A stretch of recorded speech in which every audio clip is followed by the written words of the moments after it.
Alors maintenant, on va voir les anecdotes sur l'histoire de Papy Ronchon et la quête éternelle. Tout d'abord, l'histoire de Papy Ronchon, c'est une vidéo que j'ai voulu faire, une vidéo posée où c'est du coup un Papy Ronchon qui nous raconte son histoire, ce qu'il a vécu, comment il a créé le légumier.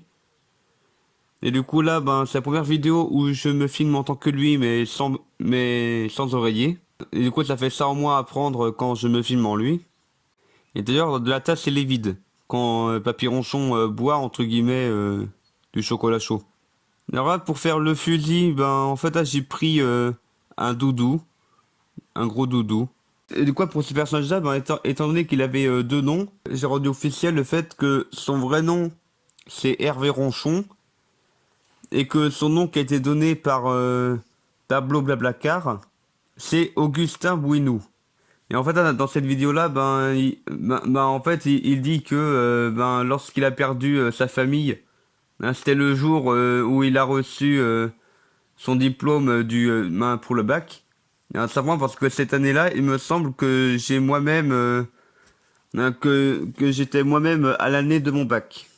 Alors là, c'était un peu le début de la fin là pour les moustaches. Hein. Genre celle-là, elle tenait mal. Et genre, elle tenait plus vraiment en place, quoi.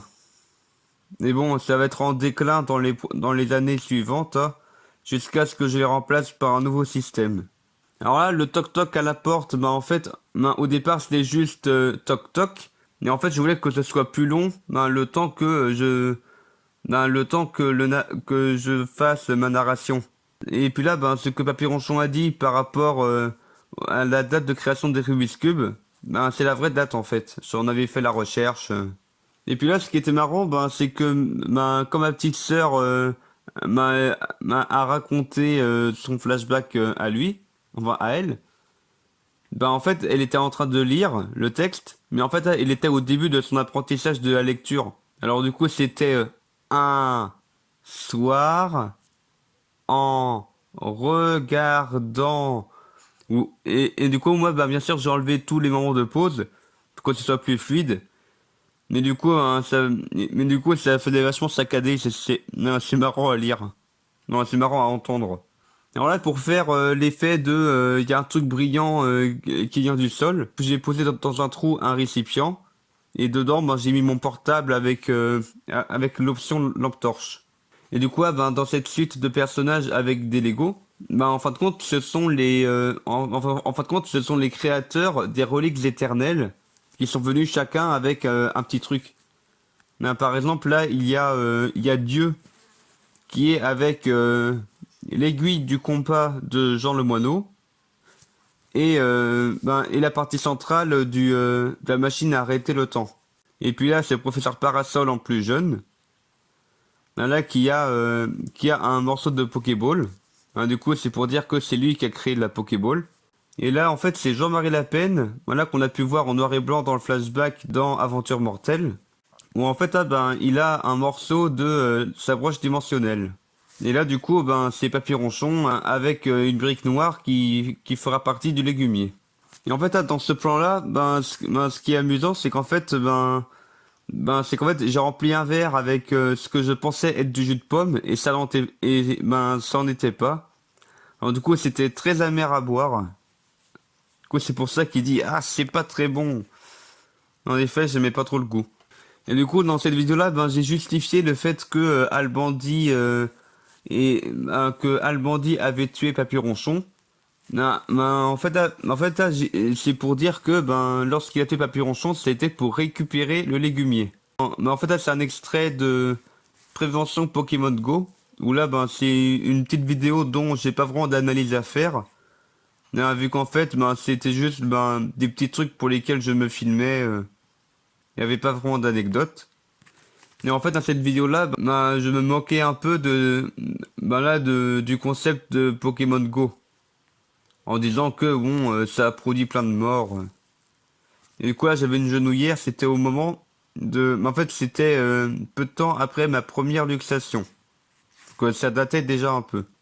Et à la fin de la vidéo, en fait, ce qui est pas mal, c'est que ma petite sœur, en fait, elle galérait à refermer le globe terrestre, donc là qui est un puzzle, hein. Parce qu'elle devait mettre le cube dedans, et puis ensuite le refermer, et en fait elle galérait. Alors maintenant, la quête éternelle, où du coup ça a été un peu une parodie des Gardiens de la Galaxie par rapport à l'ambiance, et aussi de Avengers Infinity War un peu, par rapport au fait que Bioman, ben, il a été chercher toutes les reliques éternelles pour les mettre sur son gant. Un peu comme Thanos avec les pierres de l'infini. Et en fait, ce qui est marrant là, c'est que on voit le casque de Bioman qui est à droite, alors que qui est à droite et dans sa chambre, alors que plus tard, ben, on voit que il est au rez-de-chaussée sur la table. Enfin, c'est juste un faux raccord. Et là, en fait, là, quand je me brosse les dents, ben, comme la plupart du temps, quand je me filme en train de me brosser les dents, il n'y a pas de dentifrice, il n'y a rien sur la brosse à dents. Pour le casque de Bioman, Francis, entre guillemets, ben, en fait, là, pour faire la lumière qui en sort, ben, j'ai juste mis mon portable avec le mode lampe torche. Et puis la voix, ben, c'est Google Traduction sur lequel ben, j'ai tapé le texte et puis j'ai enregistré. Et puis là, quand Bioman il dit j'ai pas mangé depuis 3 minutes, tu veux que je meure?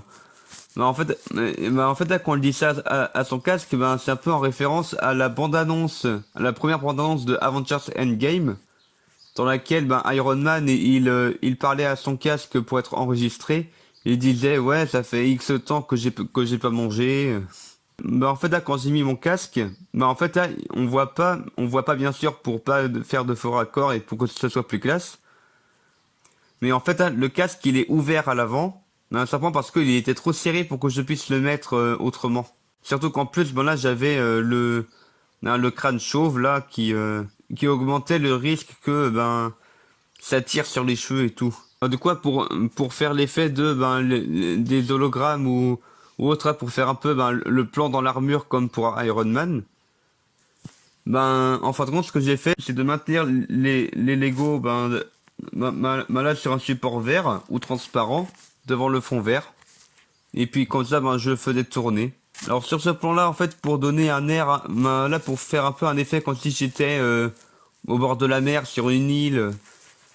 Bah en fait là j'ai juste remplacé le fond ciel par un fond de mer. Et là en fait ce plan là précis, bah en fait il avait été filmé au même moment que pour Aventure Mortelle, pour la scène post-générique. Et du coup là on voit un peu sur la gauche sur la gauche de la broche dimensionnelle ben là qu'il y a une brique transparente pour maintenir la pièce, pour la faire tourner en rond.